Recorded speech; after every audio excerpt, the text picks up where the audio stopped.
We will not accept it.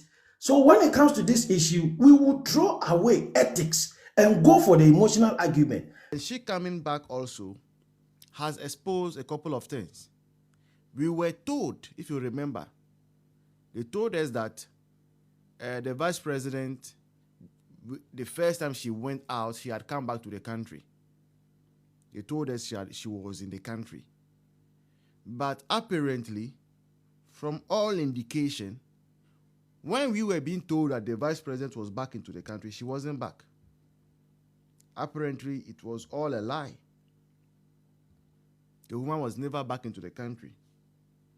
Apparently, for all these days that we've been praying for her, she wasn't in the country. She was still outside in England receiving treatment on the taxpayers, which is a burden on the taxpayer. But that is fine. Health is everything. And so long as the country has voted for her to be the vice president, we should as much bear the cost of a medical upkeep. Is that not so? It's not an issue. Ideally, it's not supposed to be an issue. Now, the reason why some of these issues are even coming up, please power tap. The reason some of these issues are even coming up at this point in time is because of the kind of politics NDC did when they were in opposition. If not for the kind of politics NDC, Emma, how are you doing, did whilst they were in opposition, I wouldn't be here today even be talking about the fact that Vice President was admitted in England and almost 2 months that she was on admission is at a cost to the taxpayer. I won't do that. But NDC has shown us that their politicking knows no boundary, that they don't play by any rule whatsoever. And because they don't play by any rule, we also are learning to play by their standard. So the vice president is back. Interestingly, the vice president returning to the country came through a private jet. The vice president, Akufo Addo, whilst returning to our motherland yesterday, was carried by a private jet. The private jet she used to Ghana, if I may, is right here. I don't know if you can see it well from there. Maybe you can just see the tail. I'll show you the interior. This is a private jet Akufo Addo was transported in yesterday back to Ghana. Double engine, twin engine, private jet. And this private jet is managed by Vista Jet. The private jet that was used to transport Akufo Addo back to Ghana is the property of a company called Vista Jet. Now, when you go to that company's website, okay, you will be able to see the amount of money this private jet costs to the taxpayer. This is nothing shared in secrecy. Just go to their website, Vista Jet website. You look at the planes they have, the private jets they have. You pick the one that is behind me, the picture behind me. Then you can ask for an invoice. Now, should you be given an invoice, you will realize that this private jet actually, to hire it, costs 18,000. Uncle Marcus, you're welcome. 18,000 US dollars an hour. It costs 18,000 US dollars an hour to rent this private jet. Now, the journey from London to Accra is a 6-hour journey. Okay? So if you are renting a private jet, you are not only paying for when the person is in the jet. You are also paying for when the jet is returning to its base. So let's assume that we are even just doing 10 hours on the jet. 10 hours. What it will mean is that we will have to pay, or the taxpayer is coughing in excess of 180,000 US dollars. The taxpayer is coughing in excess of how much? 180,000 US dollars for the transport of Professor Jenana Opokwajiman back to Ghana. Now, again, I say that ideally, genuinely, frankly, up to me, if it were all up to me, this shouldn't be an issue. That a country that our economy is in the trillions, spending 180,000 for our vice president, who is not feeling too well, to return to the motherland. Ideally, it shouldn't be an issue at all. It shouldn't be something that I shouldn't be bothered about. Okay, we have one ugly lady who is in the comment section who has arrived. She wants us to know she has arrived. You are welcome, ugly lady. I'm not in a good mood, so don't bring yourself. It shouldn't be an issue. But unfortunately for us, the kind of politics NDC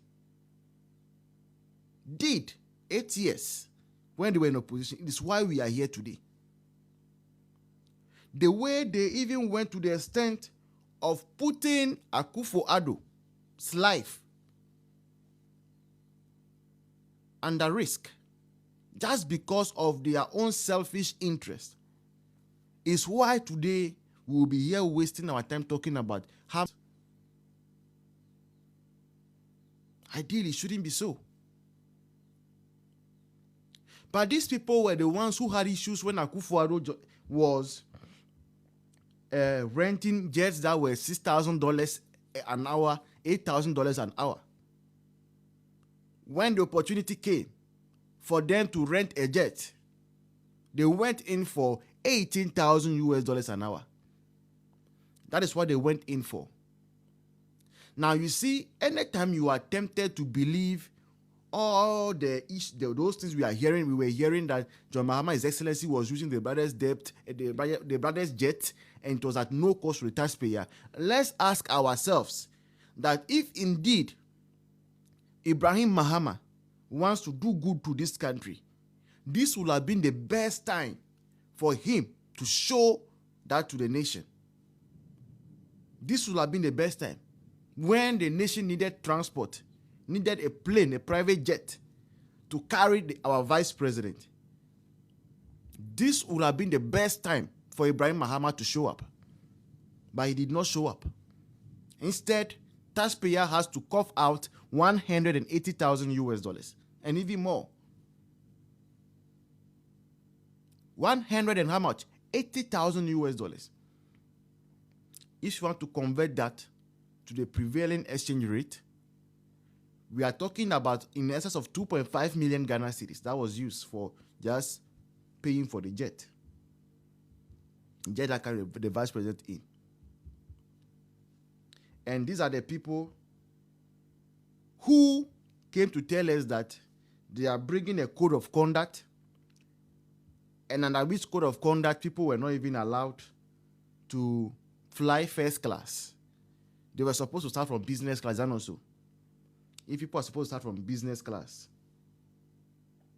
and now those who are supposed to lead by example, okay, are now renting some of the most expensive jets that you have on the market.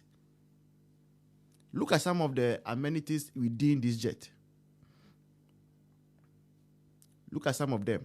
Let me show some of them. This is it. A posh bed, as it is behind me. This is it, behind me. Chief says that you said he should not use the brothers' plane. We said it, yet he still sent it to Togo recently, last week. We said it. If he had accepted that don't use the brothers' jet, he would have sent it to Togo. John Mahama sent it there. That's what I'm talking about. So that's some of the inside view of the jet. Let me show you another part of the jet. So if you are a grassroots person and you are tempted to quickly jump to defend, ask yourself whether in your life, in your living life on this earth, and even in the life after, you will have the chance to ride in this. Before you jump in and start arguing or start saying, you are in pain, 38%. Ask yourself, will you or any of your family members ever sit in this?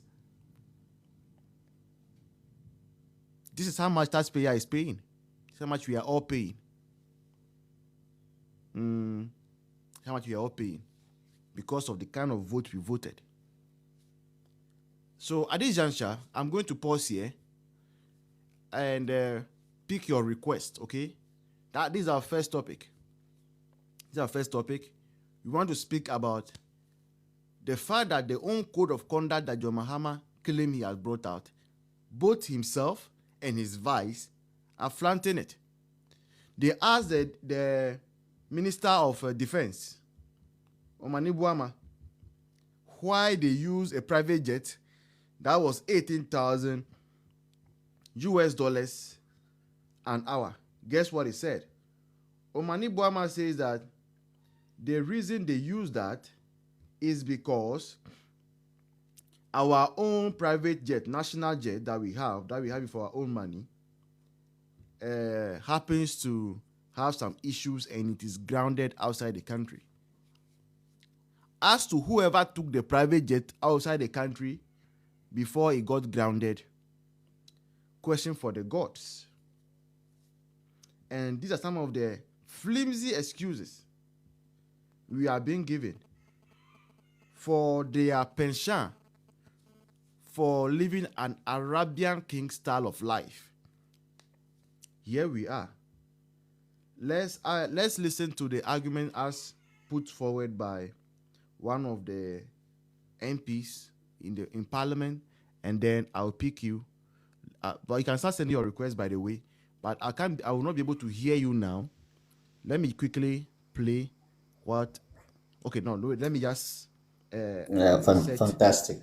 Something quickly, then I would be able to hear you. So give me 5 seconds. By the way, just give me 5 seconds to. Sorry if you hear me. Sorry about that. Okay. Now to remove this. Oops. Well, Uncle Marcus, are you there? Yeah, I'm here. You are welcome. Thank you, and good afternoon to you and your listeners. Yes, are you also hearing some? No, I'm not getting any feedback. Yeah. Okay, then flow.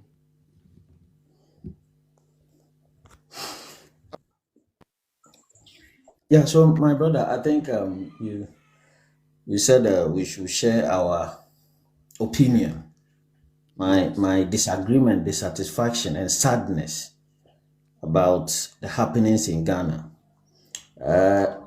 Any group of people who don't learn from their mistakes, probably they say they must be foolish. So we were here in Ghana where a whole president who will run errands and bring returns, massive returns to the state, was criticized, lampooned, insulted for using private jet for official duties.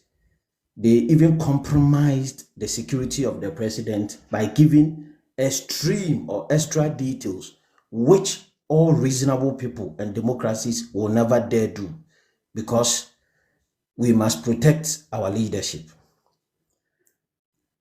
Not only that, because of propaganda and extreme unethical behavior of these charlatans, they prepared the minds of Ghanaians that once they are vulnerable people within our communities and people don't have water to drink, there's widespread poverty, especially in the NDC areas where they get their votes. And so Akufo Addo was insensitive, a criminal, a wicked president who did not care about the plight of his people because he rode on private jet for official duty. Sometimes, I remember in one instance, he had to travel to Norway and France at the same time, and he could not have used a commercial flight, so he needed to be there. And the criticism was that he was insensitive for abusing the people by using their resources. These things, it is because of some of these things that Ghanaians were so peeved. Some even spoke against free SHS. The very benefit that this man brought to them, people criticized him because they positioned him as somebody who was extravagant in his spending because he used 14,000 or 15,000 for a private jet. Today, somebody who is not even the president. And my worry is that you people, championed by Okudzeto, told us that there's no justification for any official to travel to abroad for medical checkup or to seek medical attention. But Uncle Marcus, can you hear me? Yeah, I can hear you. I want to ask you genuinely from where you are, from where you have had the privilege to travel outside the country and see one or two things. Ideally, not being excessively partisan. Yeah. Whatever they were saying as a then that Akufo Addo was using the private jet and all those things, was he a good call then? You see, it wasn't a good call. But you see, in modern day life, populism has become a danger to democracy because we have a significant number of the people who are refusing to put on their thinking caps.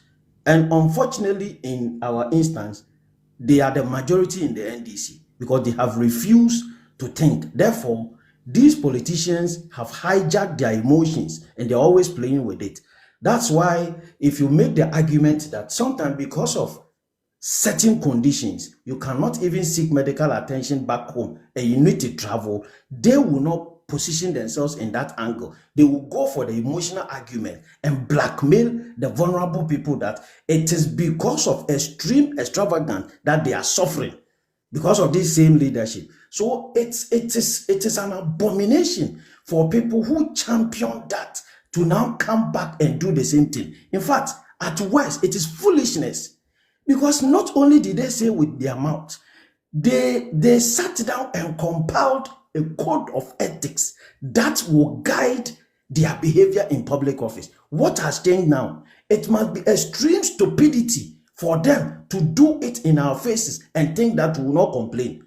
That is where the problem is coming from. These people did not only tell Ghanaians that it was unethical, it was an abomination for public office holders to travel outside irrespective of their conditions because we have best medical facilities back home. This is what they told us. What has changed now?